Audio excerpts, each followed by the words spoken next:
This is Writer Life, a podcast about writing, life, coffee and conversation with Rob and John Morgan. Hello and welcome to another episode of Writer Life. The Curio Chronicles are 4 books into the series now, because next Monday marks the release of the 4th book, which is titled Abigail's Wedding. So as you can see by the title of this episode, which is Chronicles of the Curios, today I'm going to take a look at the series so far and go through some of the reasons behind why I created this particular series. Now, the series of books has its critics and it has its fans, and I have in a few things I've written given small explanations of what was in my mind when I wrote this series, which was back in 2020, during a time that saw most of the world come to a sudden halt. 2020 also marked a time in my life where I decided to step down from my role as a counsellor, working with people in many aspects of their lives. My work with other people is something that I am actually very proud of, and I did all in my power to help people, but the simple truth was I did it on a voluntary basis, as I've always felt that those who were the victims of others should not have to pay the ridiculous charges of private therapy to be helped in coming to terms with their lives. I feel I'd reached a point where, after over 20 years, the counselling was taking up a huge part of my life, and I felt I'd actually done enough and I needed to take some time out to focus more on my family and more on my writing. I began the writing of Abigail's Summer on the 18th of October 2020, and to be honest, the words flowed so well that by the time I actually realised it was April the 12th, 2021, and I'd had 5 books of the series written back to back in rough draft manuscripts. Now, the story, which I do see as just one story, even though it is actually separated over a series, was inspired by my working as a counsellor, and I gave those experiences of listening to other people's life stories and their views on life to the group of characters now known as the Curios, of which Abigail was the inspiration and the central figure for the group. My reasons for writing this series of stories was many layered in a sense, as are the books, because my sole intent behind the writing was to use everything that I'd actually learned and put it into sort of a real life situation, so that I could show life with all its imperfections and deviance to everybody who read the books. In many ways and on many different levels, these stories challenge the perceptions and narrative of a large part of what I call the look the other way members of society. These are the kind of people who refuse to believe what is happening in the world all around them and choose to live their lives excusing the bad behaviour of others and turning a blind eye to what is blatant intimidation and bullying. The books are considered to be modern and contemporary, a style I'd never written before this series, and they are written from the point of view of one character, who is actually Abigail.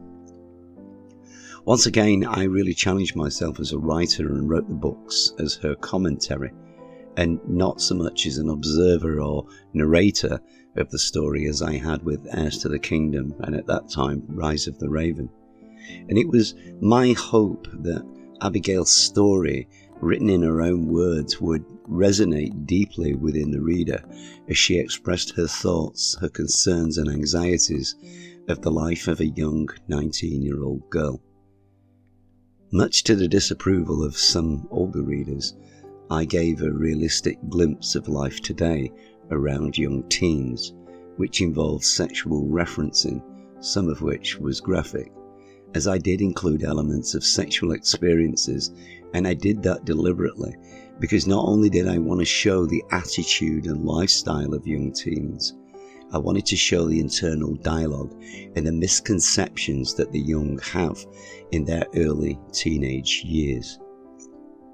Through my life, I've seen certain generational divides, and this was a big part of the Curio's story, because as I've seen and heard from many people I've spoken to over the last 30 years of my life, one of the most spoken about topics was how such and such a person did not understand because they were either too old or too young. The divide between generations, I feel, has widened. And I've noticed it's no longer about just older or younger. We now see this disconnect of understanding between, all generations, such as Generation Z and the millennials, who are also at odds with Gen X or with boomers. All of the generations appear to be in a place now where they absolutely lack understanding of each other. And no one any longer appears to have that kind of ability to find a way of showing any sort of understanding of each other at all. Each generation is now in their box with their own label and their own entrenched opinions. It is hard to work out if this is all intentional, driven by a media that wants to foment this lack of understanding and drive the tactics of power and control, which result in bullying and shaming. And that gave me a great opportunity to split hairs and show the emotional damage that these kind of behaviours have on individuals. And for this series, one in particular, I used the character of Abigail. I wanted to show the kind of damage we do to each other in everyday life through our interactions and moments of dismissive behaviour or downright abusive behaviour. Because if the truth be known, there is a hidden, unseen cost of what results from abusive people, for which I term the phrase of what really goes on behind closed doors. I know a lot about what happens unseen in the privacy of our households today. I've worked with a great deal of the victims of it. I know about the abusive and controlling parents. I've seen the bruises of the women who did nothing very serious, but it displeased their husbands. And I've sat and spoken with the men who were humiliated and ridiculed by their wives on an hourly basis. And I wanted to include all of these things in the story and show the world the realism of it and show it some of its own shame. The first book, Abigail's Summer, laid the foundations for what I felt at the time would be a series that would create a bit of a stir, because I wanted to show the whole nitty-gritty truth of life behind closed doors, at not even its worst, but certainly at its most emotionally damaging. That was just the first book, but that was not the sum total of the series, because I also wanted to show that this world of perceived darkness could actually be navigated, and it could lead to a place of recovery and also joy, which is what the rest of the series was going to highlight. The Curio Chronicles looks very deeply at relationships and puts them under the microscope, and it really does take them apart and examine them in their closest detail. Now, once again, I knew there would be things that older readers would not be able to agree with, but again, that was part of my point. In truth, they can be blinkered about life, love, and the way a relationship should be conducted. And so I went out of my way to educate them on examples of modern culture, which in today's world is quite accepted, and I literally ripped off the blinkers. It's all very sweet and lovely to think of the perfect man and the perfect woman dreamily glancing at each other across the ballroom, stealing those precious moments of eye contact and dreamily falling in love, and then getting married and living happily ever after in a perfect world of love and devotion. It really is the perfect example of romantic love, as seen in every wet knicker novel for decades. I know my mum read them at a horrific rate for years when I was a kid, And yes, I did read one or two to try and find out what her fascination was. And yes, I laughed my head off, because honestly, I could not believe that people actually believed all this bollocks. Life is just not that perfect. It is flawed. It has bumps in the road and contains many moments of disillusion and heartbreak. Something I actually think younger generations maybe understand better than the older ones these days. One of the things that I really enjoyed about working with younger clients was that they could see through some of the bullshit of life. And even though their own lives were in the toilet, to a degree, it was easier to help them than maybe it was the older people who had bought into all of the one true love indoctrination of things like Disney and the many perfect American sitcoms most people sit through and drool over. Streetwise kids deal with the knocks better. They are also cursed with all of the modern indoctrinated myths of how everything has to be a mental health issue. And that leads into overthinking and self-sabotaging their own lives, which is something I gave to Abigail in order to really highlight the dangers of taking everything to heart. Abby becomes upset at a quicker rate than she does to laugh, and that drives most of her inner lack of confidence and insecurities. She does not handle confrontation very well and falls apart much quicker than most, which is why I created the absolute opposite for her in the form of Birch, who has absolutely no fear of confrontation and can be quite mad as a hatter at times. It all paints a very graphic picture of reality, or at least that was my intention from page 1 of the very first book, and also for the next 2 that followed, which were Curio's Summer and Curio's Christmas.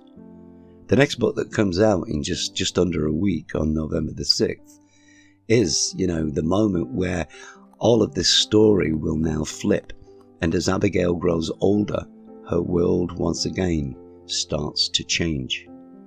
Because the script flips, it does not mean there'll not be problems, because there will be. As I said, there are a lot of bumps in the road.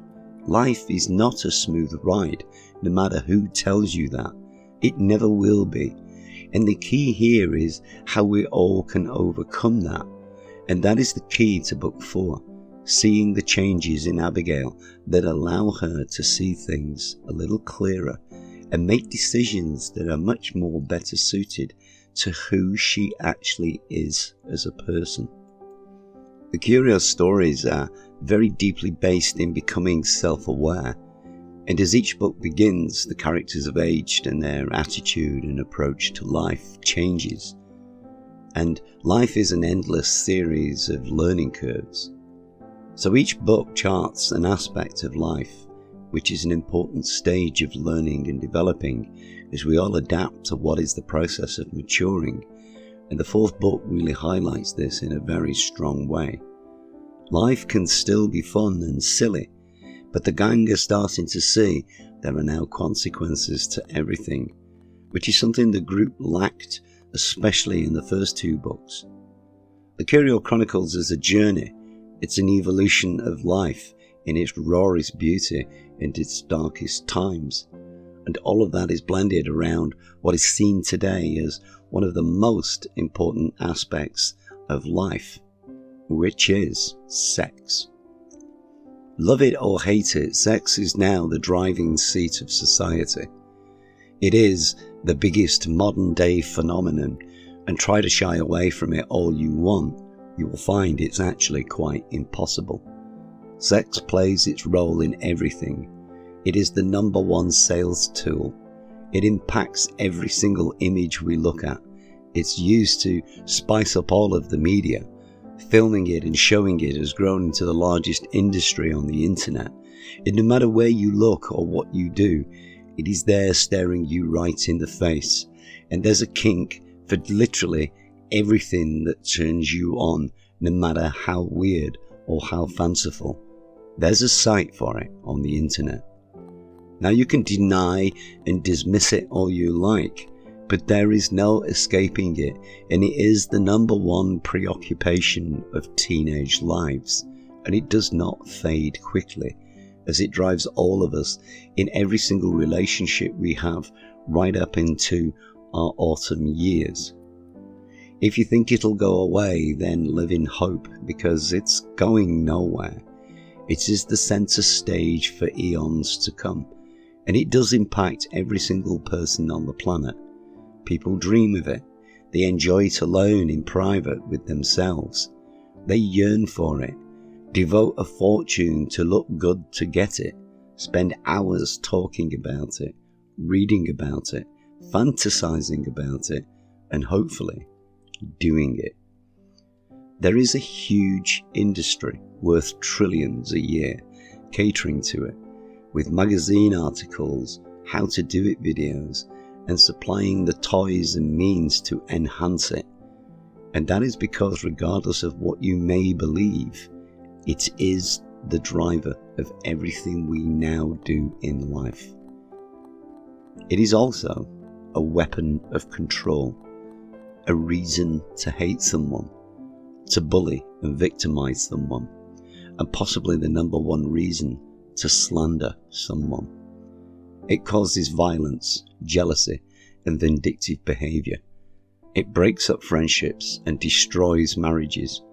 And more tears are shed every year over this one topic than any other on the planet.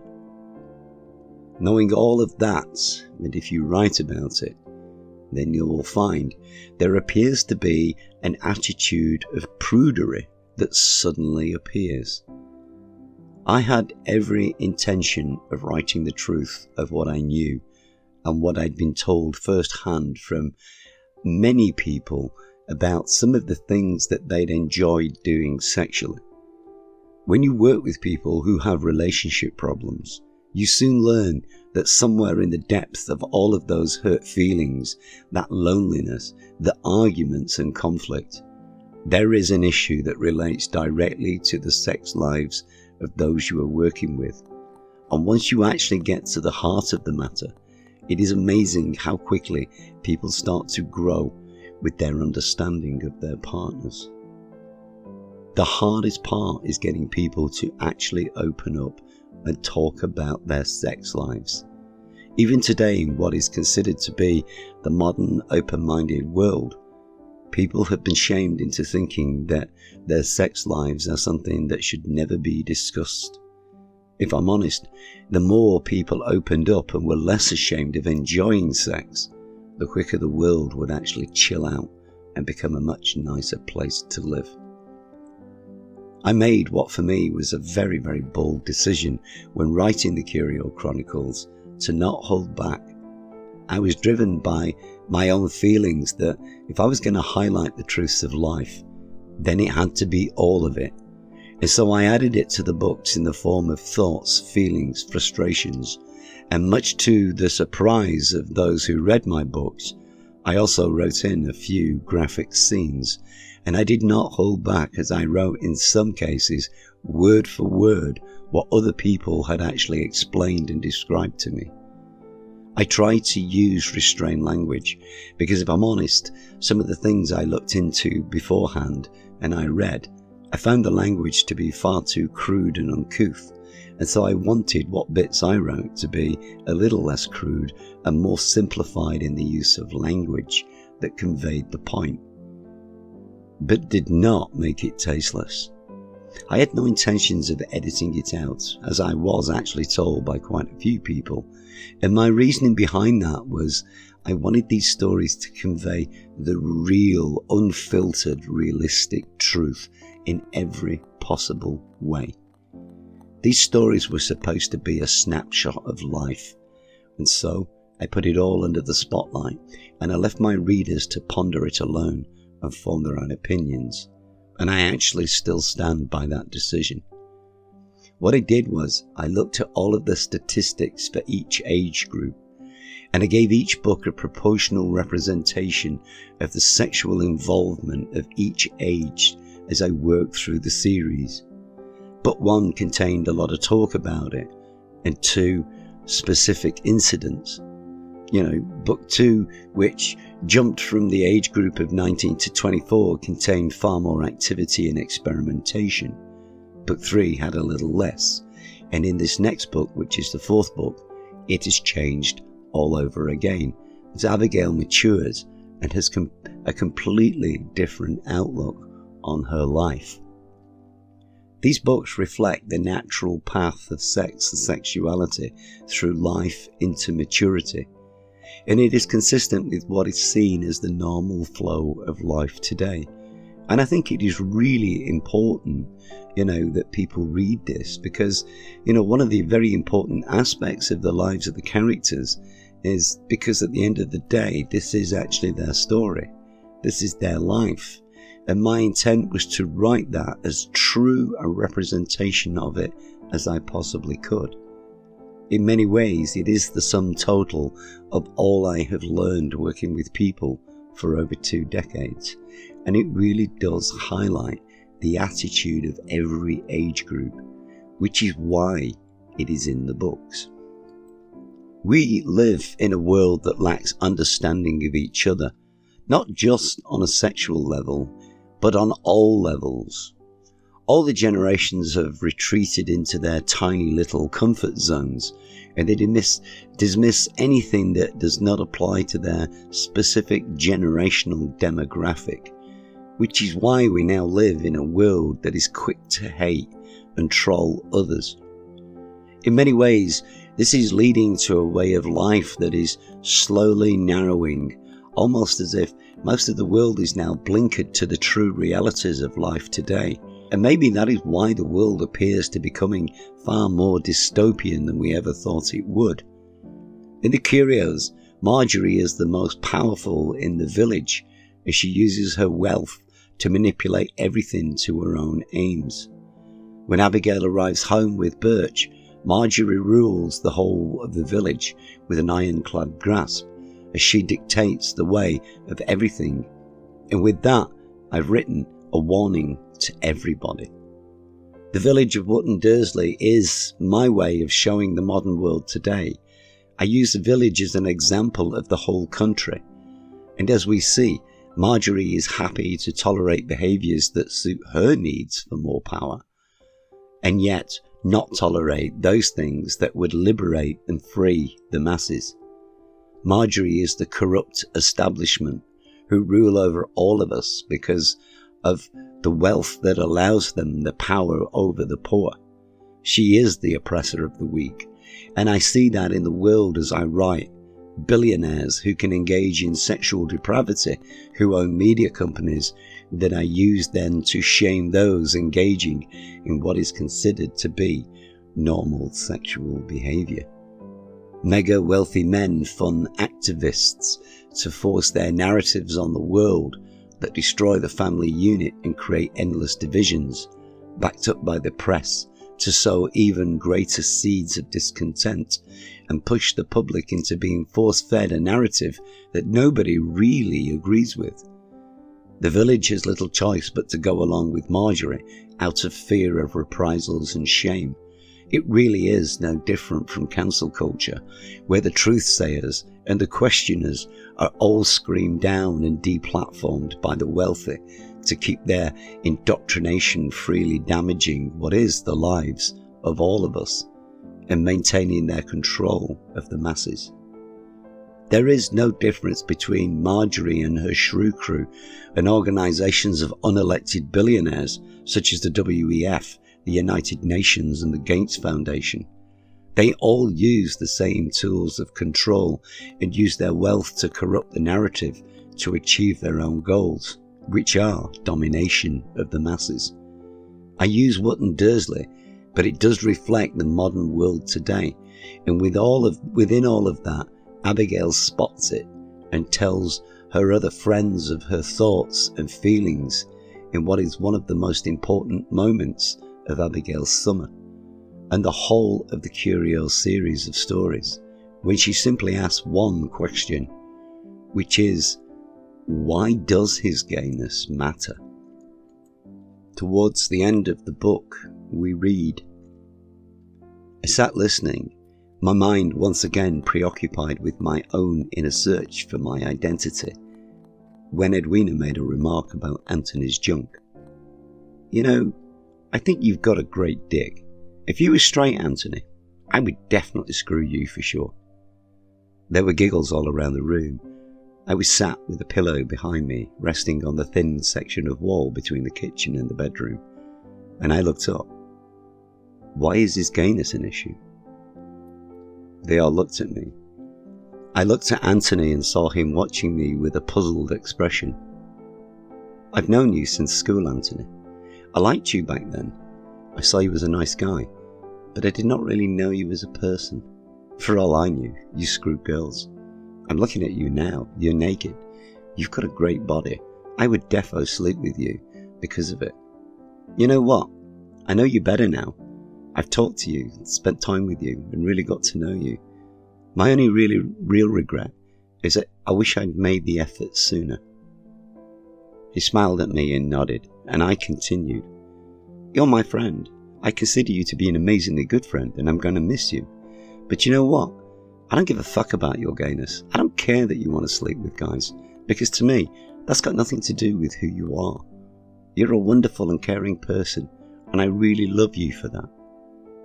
His eyes glistened as he looked at me. I love you too, Abby. I really do. I love all of you.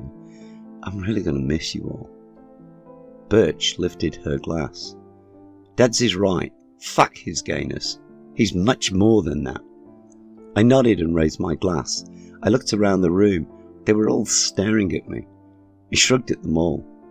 I really listened to Ronnie. I found her talk mind-blowing, and I realised something. We are no better than Marjorie. It is possibly the most important moment of the book, and it's one that I really hoped would make people sit up. Because back in 2020, when I wrote this book, it was a massively important statement about society today. And as I prepared for this podcast this week, I really have started to realise it is actually far more important now. Now, as you can imagine, it caused a stir within the group, who had spent all summer fighting Marjorie, and Deb's questions as to how she could even say that. And this, I feel, is why this chapter is the most important aspect of the Curio Chronicles. The book continues. There were gasps all around. Debs looked at me with her jaw dropped. Holy shit, Abby! How can you even say that? Birch smiled and turned from her seat at the window. Because, Debs, she's right. Just think about what my mum said. I raised my glass again in salute to Birch. Listen to our master.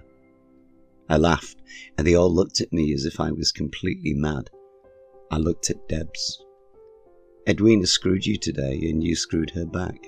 Not because you're a lesbian, but because you were curious and had questions. So if I was Marjorie, I'd call you a whore, or a slut, or even bisexual. Yet it's a label she uses to put people down, like gay, or queer, or like that, which are her pet words for people she sees like Anthony. So what are you, Debs? What label should I give you? She looked confused. I don't know. I really enjoyed today, but I enjoy being with Jimmy, so I suppose I'm a bisexual now. I shook my head. No, you're not. Debs, you're going to be a biochemist, like Anthony's a great hairstylist, or Chloe, you're an artist, and Edwina, you're a computer whiz. Why do we have to be defined by our sexuality? Why is that more important than anything else? Why is it more important than whether or not we are kind, understanding, helpful, intelligent, or even friendly as people? Do you see what I mean?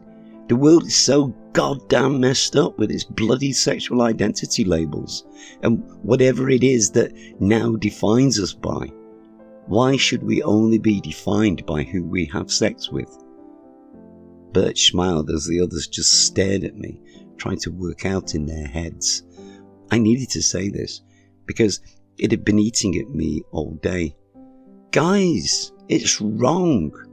That is what Marjorie defines us by. Birch and me are her whores. She calls Chloe a tramp. It's just wrong. Look at Hattie. Her life is defined by Marjorie, who's branded her a harlot. And yet, she is this amazing artist and a teacher. I'm more than who I sleep with. I want to be known as a writer, not a fucker. I started to giggle and Birch joined in. I could see I'd hit something inside them. Birch looked at me and winked. Edwina looked at Birch. If it does not matter, then what am I? Because I like sex, and I choose in the moment who it will be with, which can be either sex. That's bisexual. Birch leaned back on her chair. You said it yourself. You like sex. Why should that define you? Why can you not just be sexual and leave it at that? Sex is a natural process. It's like eating or breathing. You need those to sustain you. Most doctors and psychologists would say that as a race, we all need sex equally as much, because mentally and emotionally it's very important to us. The benefits of sex are more than well documented, and all of the positive effects on the body, the mind and the spirit. So answer me this. If you meet someone who's not been laid in ages, their lack of sex does not define them like it does with Anthony, does it? I think it's unfair to Anthony. Hell, it's unfair to all of us. I think Deds is right. We should never define ourselves because of who we sleep with. Sexually deprived people are still plumbers, artists, welders, etc. They're not classed as sexless and shunned. If Anthony was straight, he'd still be a hairstylist. And yet he's been targeted because he's gay, not because he's a stylist. I nodded and could see that they were starting to understand us. Chloe was lay on the floor. I get where you're coming from, guys, but, for some, it's the only identity they have. So what do? I looked at her. What if it only defines them because that's what certain groups have campaigned for? And, that small group of activists has managed to change society. I mean, okay, I get it. For them, it possibly is the only important thing in their life, which is why they're activists. But what about the rest of us? I watched their faces as they listened to me. I could see all of them trying to puzzle it out and understand what I was saying. And I was glad that they were even considering it, because it felt so important to me. I don't talk about my sex life. Who I have sex with is important to me and the person that I sleep with. I see it as special, intimate, a private moment of deep importance to me. It matters to the two of us. But, it should not matter to the rest of the world because it's just a moment of wonder. It's not my whole. It's not the complete me. I lifted my glass and I took a sip. Marjorie's used it against us as a weapon, and so have activists who've not considered everybody else's thoughts or feelings. It's a selfish act based on their own agenda. We've all been labelled with it, and the rest of the world has been forced to accept it because they think that is right. Isn't that exactly the same as what's happening here? Marjorie and a small group has sewn everything up for us. Guys, this village has over 5,000 people living here, and yet it's Marjorie who has the control and determines the way everybody has to live. She's just the same as any activist, forcing her ideals on everybody else. Birch sat listening to me and gently smiling to herself as I spoke. Does it matter if it's a pressure group in society or one person here? Those are still her standards. They're not mine or any of yours. And it's the same all over the world. Small groups of individuals use pressure groups to get things the way that they want.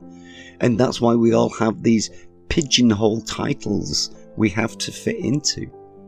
But surely one box cannot fit all. We're examined and defined by their idea of what we should be, not who we actually are as people. That is social conditioning. The naked body is shameful. This skin colour is not acceptable, yet that one is. Who you sleep with picks your box. You heard Marjorie with her whore, slut, transient, miscreant titles for all of us. She's picking the pigeonholes for everybody around here. All I'm saying is, why can we not take that power back off her when it comes to us? Why can we not do the same and reject those labels completely and all just be, I don't know, sexual humans, or even better, just humans? Well, I'm just curious. Everybody looked at Birch. She shrugged. I am. I'm curious about life, curious about people, curious about other cultures, curious about attitudes and behaviour, which is why I want to be involved with my mum's work. I had a chance to sleep with a woman once.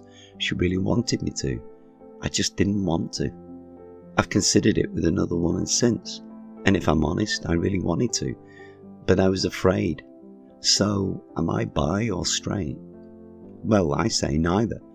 I say I'm just really curious because I like learning from everything that I do. Every adventure in life is a lesson, and that's all I care about. Learning about me and how I react to things. Personally, I agree completely with Deds. Guys, there's 7 billion people on the planet, and every one of us is completely unique. So should there not be 7 billion pigeonholes? I can only be me, and I can only define who that is. No one else can or should. I too hate all of the labels of the world today. Suppose, if you want to give me a label, well, I'll pick one myself based on what I know about me. And that's neither straight or bi. It would be Curio. I really hope people read this over and over and really take it to heart, because I believe it is the key to letting go of all the propaganda and bullshit we're fed on a daily basis by a corporate controlled media. The concept of a curio is very easy to follow, because if you follow the pack and your sexuality becomes all of your identity, then surely you're doing yourself a huge disservice. Take a cake, divide it into 20 equal pieces, and only one of those pieces is your sexual identity. It is one part of 20 important pieces that make you up as a whole. A curio rejects the labels of society and becomes all of the 20 parts of the cake, a whole person, embrace of all of who they are. Their choice of sexual partner is just one piece. All of the parts are of equal importance to the person you are, and that is what a curio is. At the end of Abigail's summer, Ronnie gives a presentation where she talks of her practice and her work as a sex therapist, and she ends her talk with just one line: be you, appreciate each other. In life today, far too many people define themselves by simply one aspect of their life, and in many cases it is who they sleep with, which becomes such a massive issue that they lose track of all of the other vastly important qualities of who they actually are as people. It is so easy to get hung up on an idealized standard of what society says we should be, and in doing so, we fit nicely into the pigeonholes that society demands that we stay in. It is a cage. It appears today that just about everything has become embroiled in being about what kind of sex we have. And people feel great pressure to conform to the current narrative and wear it almost like a badge of honour that we must wear as we join the ranks of what has become the public freak show of modern social life. As Abigail points out, who you sleep with is important, but it's not all that you are, and there really is no need to share it with the rest of the world. If anything, it has absolutely nothing to do with them. It is a private and special and something that should only be between two people. People are so much more than who they screw, because all of us are unique and beautiful as single entities. And in that respect, we offer far more to the world than just our ability to have sex. People have chosen to limit who they are, and they've forgotten how to be curious and explore life to its fullest, because they're far too busy playing the role of what they're expected to conform to, for no other reason than they feel the pressure to fit in with the masses. I know the cost of that. I've seen it, sat with people who are unhappy and confused and completely lost, no longer knowing who they are or what their place in life is. I've seen the pain and the anguish that people go through because they're so unhappy and no longer know what is right or wrong for them. They've forgotten who they are because they're too busy masquerading like some play actor on the stage of life, and they're struggling to cope instead of simply letting go and living the life that they want. Be you. It is a powerful message that allows you to break the shackles of all of the identity politics we find ourselves caught in, trapped, being tossed around through the grinder of life as the real person we are gets shredded, and all for the sake of playing the part others expect of us. It's a really, really important message, and it's the one thing that is repeated by Birch throughout all of the Curio Chronicles, and that is for a reason, which is because simply letting go and becoming yourself and casting off the labels of life is actually the key to unlocking who you really are. And that can be the start of something wonderful and liberating that allows you to face life on your terms with less pressure as you allow your fullest potential to bloom. Think of it this way. No one loves the Mona Lisa because it's a painting of a woman who looks the same as every other woman. It is the uniqueness of her expression that got the painting noticed in the first place, and it is the reason it is admired by so many. Oscar Wilde once wrote, "Be yourself, because everybody else is taken." It's probably the best advice ever given to a society as a whole. No one expected me to write what became the Curio Chronicles. It came right out of left field and did to a degree create some waves. But from my point of view as the author, I feel it is justified in the way in which the series has been delivered. But I'm really thrilled with it, and I'm really, really glad that I wrote it.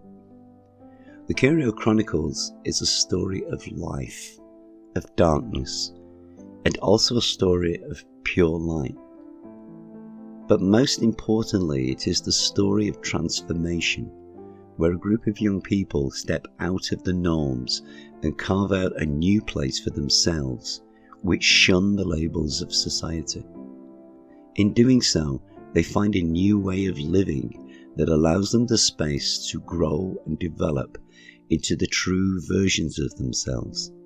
And it gives them a space to mature and blossom to the ways that suit them better, and reflecting their true personas, away from a world of clones, all hanging on to the socially defined labels they were handed by others. It's a crazy comedy, because humour does drive the narrative a great deal. It is, a story of truth, and a story of a fight for liberty and freedom. Most importantly, it's a very beautiful story of love, because there under the surface is a strong theme of a love of friends and a love of each other, and it is so relevant to society today. I am really proud of this series, and I feel it is some of my best work. And if you've not read it, then take a look and see if you agree with me. As of next week, there will be 4 books out, and a couple more are yet to come. And I hope that they will, to a degree, enlighten you and bring you some pleasure and laughter in the reading of them. Well, I hope that's given everybody who's listened today some food for thought, which is what I try to do with the kind of things that I write. If you sat through what is a longer than normal podcast, then I thank you very, very much for listening in today, and I do greatly appreciate it. I will be back next week, and I will come up with something completely different to talk about, as I do try to make these as interesting and entertaining as possible, and hopefully thought-provoking. As you know, we're still growing the podcast. It's got a long way to go yet, so if you've not already liked or subscribed to the channel, I would really appreciate it if you did, because that just helps me to get the viral reach a little further than it currently is doing. Thank you once again for listening in today, and I will see you all again next week with a completely new episode. So thank you and goodbye. Thanks for listening to the Writer Life podcast. If you have enjoyed this episode, or there are areas of Robin's stories you would like him to discuss, please add your thoughts and questions in the comments, and we will include them in a future episode. You can follow Robin on all his social media links, which you will find listed below, and please, like and subscribe to this channel, so you get the latest notifications when he posts. All Robin's books are available in digital and print formats to purchase or download through all online book sales sites.